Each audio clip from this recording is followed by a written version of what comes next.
За бүгдээрээ сайн байцгаана уу? Бүгдд нь энэ өдрийн мэндийг хүргэе. Өнөөдөр 1 сарын 15-ны өдөр байна.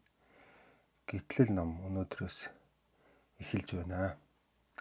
За 1-ээс 4-р бүлэг хүртэл хамтдаа уншъя. 1-р бүлэг. Израиль нэртэй болсон Яаков нь хүүгүүдээ эхнэр хүүхдүүдтэй хамт аваад Египтэд очлоо.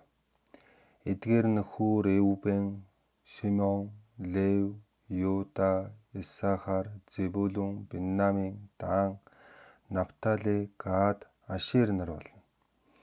Аль хэдийн Египтэд амьдарч байсан хүү Йосефийг нь оролцуулаад Яаковын үр садуулах нийтдээ 70 хүн тэнд цууршжээ. Дараа нь Йосеф ч нас эцэс болж түүний ах дүү нарч нэгэн үеэрээ мөн адил насан эцэс болцгоо.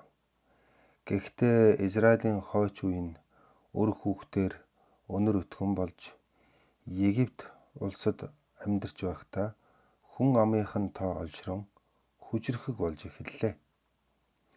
Хожим нь Йосефийн тухай огт мэдэхгүй хүн Египт улсын хаан ширээнд сууж тэр хаан ард түмэндээ хандаж хэлэхдээ харав, энэ израильчууд дэндүү олон болж байна. Биднээс илүү хүчтэй болох нэ. Дайн тулаан болдог юмаа гэхэд тэд дайсны талд ороод бидний эсрэг байлдан энэ нутгаас зугтчиж мэднэ. Тэгэхээр бид үүнд хашир хэрсүү хандаж арга ухаан сүүгчлэн энэ хурдан өсөлтийг нь хязгаарлах хэрэгтэй байна гэв. Тиймээс тэднийг дарлан мүлжиж хүнд хүчээр боолын ажилд зүтгүүлэхийн тулд тусгай харгалзагч нарыг томилоод эзэн хааны эд агуурсыг хадгалах Питом, Рамсес хэмээх 2 том хот агуулгыг бүтээн босгуулах ажилд оруулжээ. Гэтэл дарлал зовлонд нэрвэгдэх тусмаа Израильчууд улам өнөр өтгөн болж эхлэв. Египтүүд үүнээс нь ихэд болгоомжлох болж улам хэрцгий догшин хандаж улам хүнд хүчээр ажилд зүтгүүлж эхэллээ. Ингээд тэднийг хайр найргүй хүнд ажилд шахан шавдуулж, шавар зууруулж, тоосох цохиулан, барилга бариулж, хөдөөгийн элдв төрлийн ажилд албатан зүтгүүлж, чичрүүлэн дагжуулж, амьдралыг нь хатуу хөтүү зовлон гунигтай болгожээ. Тэгтэл нэгэн удаа еврей айлуудын хүүхдүүдийг их барьж авдаг Шифра Пуах нарын эмэгтэйчүүдийг эзэн хаан дуудан ирүүлээд тушааснаа. Еврей бүсгүйчүүд нираалах үед та нар хажууд нь байгаад их барьж авахдаа хүү төрүүл амийг нь тасалж, охин төрүүл нь амьд үлдээж байхтун гэв. Гэвч их баригч эмэгтэйчүүд нь ертөнцийн эзнээс имээдэг байсан учраас хааны үгийг үл дагаж гарсан бүх хүүгүүдийг нь амьд үлдээжээ. Тэгэхээр нь Египтийн хаан өнөөх их баригч бүсгүйчүүдийг дахин дуудаж ирүүлээд яахаараа та нар хүүгүүдийг нь амьд үлдээгээд байна гэхэд тэд еврей бүсгүйчүүд Египт эхчүүдээс арай өөр юм аа. Чадал тэнхээтэй болохоро тэд чинь биднийг очихоос өмнө төрчихсөн байх юм гэж хариулав. Их баригч бүсгүйчүүд ертөнцийн эзнээс имээж үнэн шударга хандсан учраас түүний хайр ивэлийг үзэж гэр бүлтэй болцоожээ. Израильчууд ч улам олон хүнтэй маш хүчрэхэг үндэстэн боллоо. Тэгтэл Египтийн хаан ард түмэндээ зарлиг болгон еврей айлд шинээр төрсөн эрэгтэй хүүхэд бүрийг олж аваад Нийл мөрөн рүү шидсгүй. Харин огтыг нь үлдээж болно гэв. За 2-р бүлгийг үргэлжлүүлэн уншийе.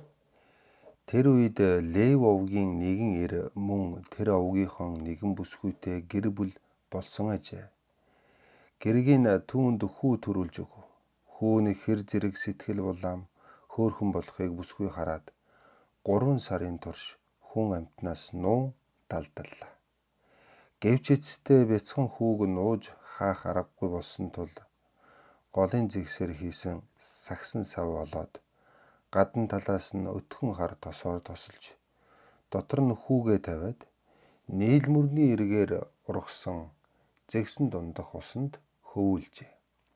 Хүүгийн эгч охин юу болохыг холоос ажиж байлаа.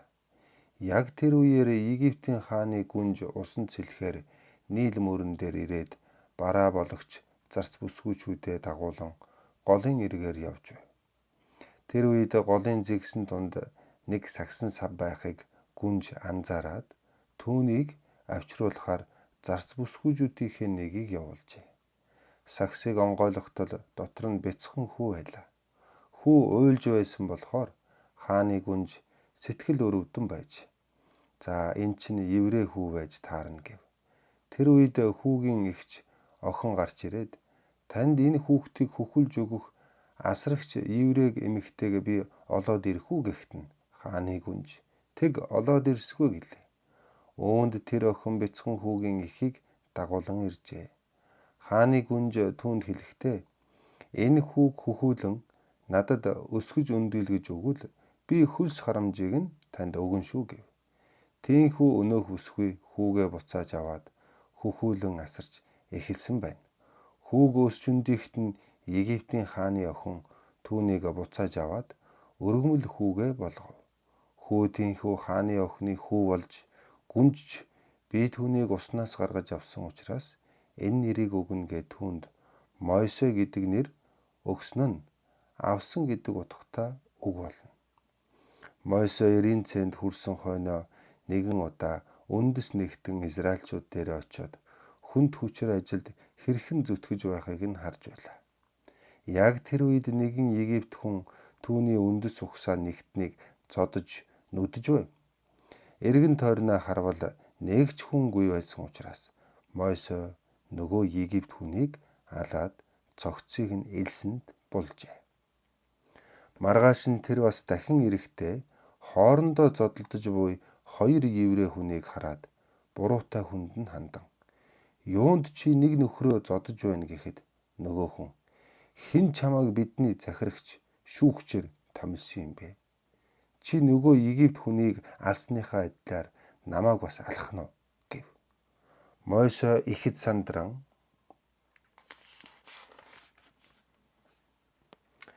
"За тэгвэл тэр хэрэг илэрчээ" хэмээн бодлоо. Египтийн хаан үүнийг сонсоод Мойсед цаазаар авах ял онов. Иймээс Мойсе Египтээс оргон зайлж Медиан улс руу зүхтаад тэндээ амьдрахаар шийджээ. Мойсе тэр нутагт орж ирээд хээр талд угсан нэгэн худгийн дэргэд сууж байв. Яг тэр үед ертөнцийн эзний ариун тушаалтан Медиан нутгийн нэгэн хүний 7 охин эцгийнхээ малыг услахаар худаг дээр иржээ. Тэд худгаас ус утган авч твшинд хийгээд малаа усалдаг байв. Гэтэл өөр хідэн хончин ирээд тэднийг хөөж явуулахыг Мойсе хараад өнөөх охидод туслан малыг нь усалцаж өглөө. Охид малаа усалчхаад буцаж ирэхэд эцэг Яатруу нь гайхан, "Та нар юунд ийм эрт ирэв" гэжээ. Тэд хэлэхдээ, "Нэгэн Египт хүн биднийг хончтоос өмөрч бас өөрөө худгаас ус утхан мал усалж өглөө" гэхэд Яатруу, "Тэгээд тэр хүн чинь одоо хаана байна? Юунд та нар орхиод ирэв? Ядаж хоол өгдөг байгаа да, дуудаад ир" гэв. Түүнээс хойш Мойсе тэр айлд суудаг болж хожим нь Яатруу түүнд өөрийн охин Цифорахыг гэргий болгон өглөө. Цифорахыг хүү төрүүлэхэд нь Мойсе, "Би харийн нутагт ирээд эндхийн хүн боллоо" гэд хүүдээ Гүршэм гэдэг нэр өгсөн нь харин нутгийн хүн гэсэн утгатай үг болно. Мойсе олон жил Медиан нутагт сув. Тэр хугацаанд нөгөө Египтийн хаан нас баржээ. Гэвч Израильчууд тэнд урдын адилаар боолчлолын дөнгөнд дарлуулан зовж тарчлахдаа ертөнцийн эзэнд хандан уйлж, орилон тусламж гуйсаар байлаа.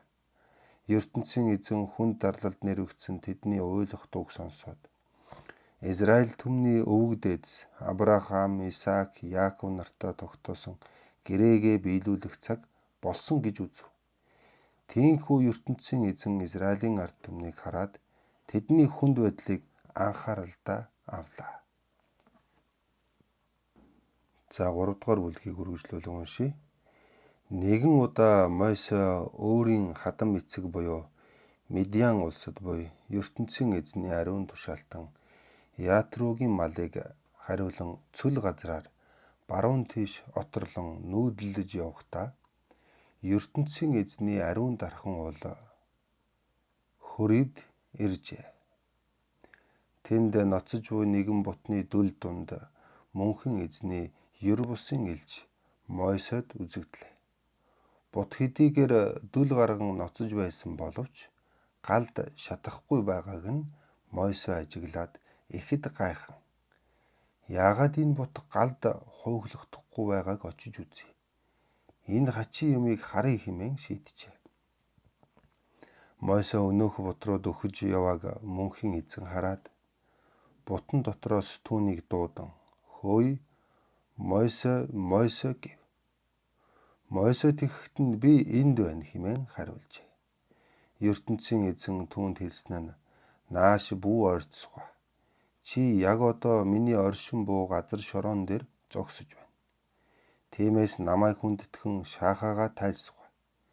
Би бол чиний өвөг Авраам, Исаак, Яаков нар болон өөрийн чинь эцгийн өргөмжлөн хүндэлсээр ирсэн ертөнцийн эзэн болоо."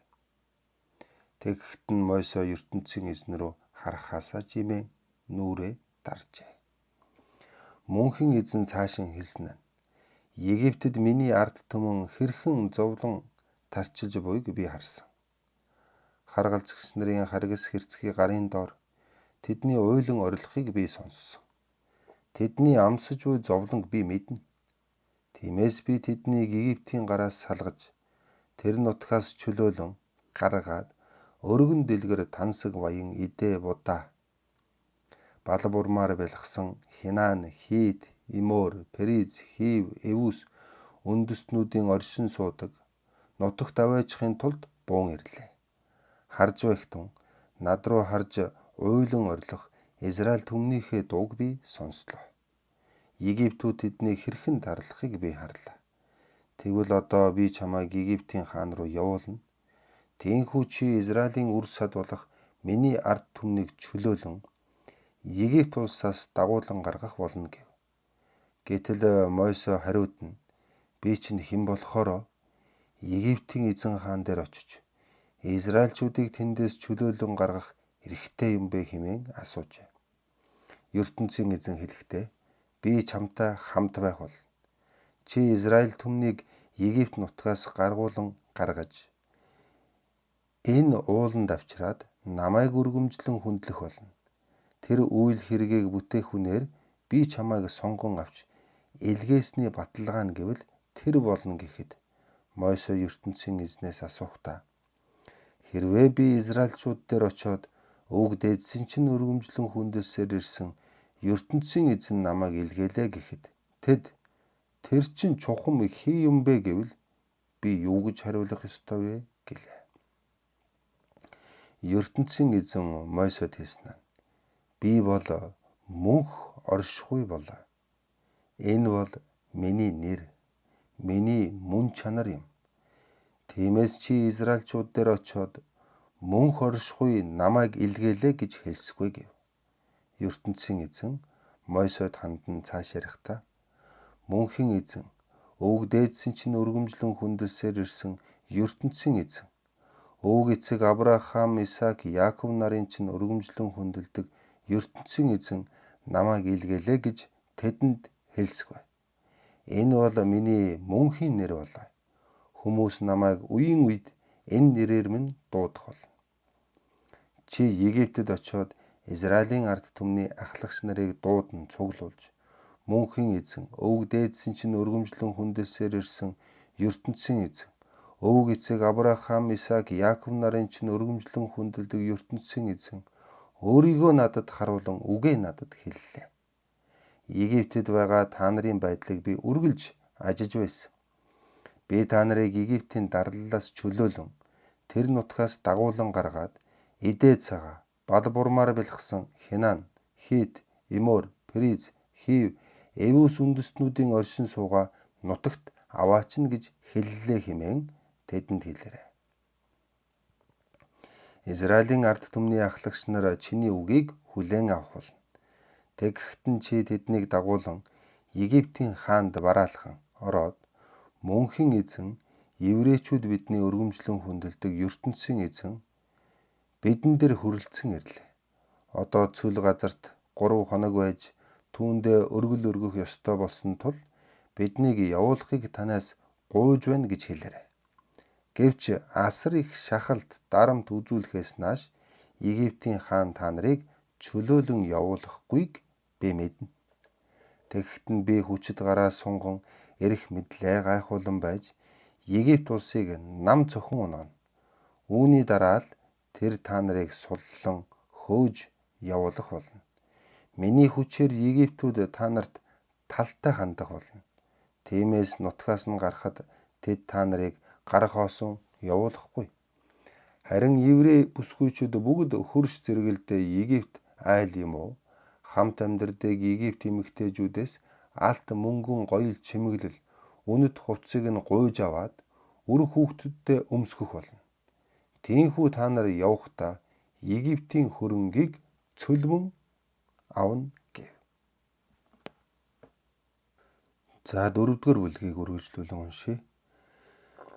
Тэгэхэд нь Мойсе хариу хэлэхдээ тэгвэл тэд надад үл итгэж хэлсэн үгийг минь үл ойшон мөнхийн эзэн чамд үзэгдээгүй гэвэл би яах вэ гэв. Мөнхийн эзэн түүнд хандан за гарт чинь юу байна гэж асуухад Мойсе таяг минь байна гэж хариуллаа. Мөнхийн эзэн тэгэхэд нь одоо чи наад таяга газар хайсгай гэжээ. Мойсе хэлсэн ёсоор нь хаяхад таяг нь хортомогоо болон хуурч Мойсе ч өөрөө айн сандарсаар холдов. Мөнхийн эзэн Мойсед хандан за одоо гараа явуулаад наад могооныхоо сүүлнээс бариад авсгай гэхэд Мойсе ёсоор нь гүйцэтгэн гараа хүргэмэгц өнөөх могоо нь дахин таяг болжээ. Мөнхийн эзэн Мойсед хэлсэн нь энэхүү гайхамшигыг чамаар хийлгэсний дараа мөнхийн эзэн өвөг дээдсийнх нь өргөмжлөн хүндэлдэг ертөнцийн эзэн би өвөг эцэг Авраам, Исаак, Яаков нарийнх нь өргөмжлөн хүндэлдэг ертөнцийн эзэн би үнэхээр чамд өөрийгөө харуулan үгээ хэлснийг минь тэд үнэмших болно гэв. Мөнхийн эзэн цааш нь хэлэхдээ за чи одоо гараа өөртөө хийсгүй гэв. Мойсе хэлсэн ёсоор нь гараа өөртөө хийгээд буцааж гарахтал гар нь арьс өнгөний өвчтөө хүний гар мэт хухаа цагаан болсон байлаа. Тэгэхэд нь мөнхийн эзэн за одоо гараа дахин өөртөө хий гэхэд Мойсе гараа өөртөө хийгээд буцааж гаргахад нь хэвийн болсон байв. Мөнхийн эзэн хэлсэн нь хэрэв тэд чиний үгэнд үл итгэн анхны гайхамшигыг чинь үл ойшоовол хоёр дахьыг нь хараад үнэмших үзье. Гэтэл хоёр дахь гайхамшигын дараа тэд үгийг чинь мөн л үл ойшоовол Нийл мөрний уснаас аваад хуурай газар асгасгай. Чиний авсан ус газар асгарахтаа цус болон хувирна гэв. Гэтэл Мойсе мөнхийн эзэнд хэлэхдээ аяа их эзэн минь би олонний өмнө үг хэлж чадахгүй. Таныг зарцнаттайгаа ийхүү ярих аз ч өмнө би ий байсан. Одоо ч хэвээрээ байна. Хилаб маань татсан юм шиг л хойрогдоо. Гэхэд нь мөнхийн эзэн хүний хил амыг хэн бүтээж өгсөн бэ? Хүнийг хилгүй дүлий болгох чадвар хэнд байдаг вэ? Хүнд хараа оруулж бас сохор болгохыг хэн хийж чадах вэ? Мөнхийн эзэн би л зөвхөн үүнийг хийх чадвартай биш үү? Тийм учраас одоо чи Египтийг зорьсгоо. Үг хэлэхэд чинь хүртэл би хамт байж юу ярихыг чинь зааж өгнө гэв. Гэтэл Мойсе мөнхийн эзэнд хандан их эзэн минь би чинь олонний өмнө үг хэлж чадахгүй. Надаас өөр хүн явуулахыг би танаас гуй гэж. Мөнхийн эзэн энэ удаа Мойсед уурлан хэлэгнэж Лев овгийн Аарон гэдэг хүн чиний ах биш үү? Тэр чинь үг хэлэхдээ чадамгай болохыг би мэднэ. Одоо тэр чамтай уулзахаар ирж явна. Чамтай уулзаад тэр баяр хөөр болно. Түүнтэй ярилцаад чи хэлэх үгийг нь зааж өгсгүй. Би чамааг үг хэлэхэд хамт байх болно. бас түүнийг ч гэсэн үг хэлэхэд хамт байх болно. Юу хийхийг чинь би чамд зааж өгнө. Чиний өмнөөс тэр ард түмэндээ хандан чиний хэлэх үгийг ярих болно. Чи намайг төлөөлөн ярьдаг бол тэр чамайг төлөөлөн ярих болно. За, гайхамшиг бүтээх таяга гартаа бариад явсгой гэжээ. Мойсе тэндээсээ явж хадам эцэг яатруу дээрээ буцаж очоод Египтэд байгаа төрөл садангууд маань амьд сэрүүн эсхийг би мэдмээр байна. Намайг явуулаач гэхэд нь яатруу за тэгвэл амар тайван буцтаа гэв. Мойсег Мидианд байхад нь мөнхийн эзэн түүнд хэлэхдээ чи одоо Египт рүү буцсгоо. Чамааг алхахаар санаархаж байсан бүх хүн одоо нас барсан гэжээ. Тийхүү Мойсе эхнэр хүүгүүдэд дагуулan элжиг унаад Египт нутгийг зорин гарлаа. Тэрээр ертөнцийн эзнийг хэлсэн ёсоор өнөөх таяга гартаа барьж яв. Мөнхийн эзэн Мойсед хэлсэн нь чи Египтэд очоод эзэн хаанд нь бараалхан миний хийж үзүүлсэн тэр бүх гайхамшигыг миний хүч чадлаар хийсгүй. Гэвч би эзэн хааны сэтгэл зүрхийг улам хатуу болгоход тэр израильчүүдийг чөлөөлөхөөс татгалзана. Тэгтэн чи түүнд хандан мөнхийн эзэн энэ үгийг хэлж байна. Израиль бол миний анхны хүүтэй адил юм. Тэгэхээр би чамд энэ үгийг хэлж байна. Миний хүүгүүд намайг хүндлэхээр явах гэж байхад нь чи чөлөөлөн явуулсгоо. Хэрвээ чи тэднийг чөлөөлөхөөс татгалзвал энэ удаа би чиний ууган хүүг хорооно гэж хэлээрэй гэв. Мойсегийн гэр бүл тийхүү зам зууртаа буудлан хонох гэж байтал мөнхийн эзэн Мойсетэй тулгаран алхаар дайрчээ.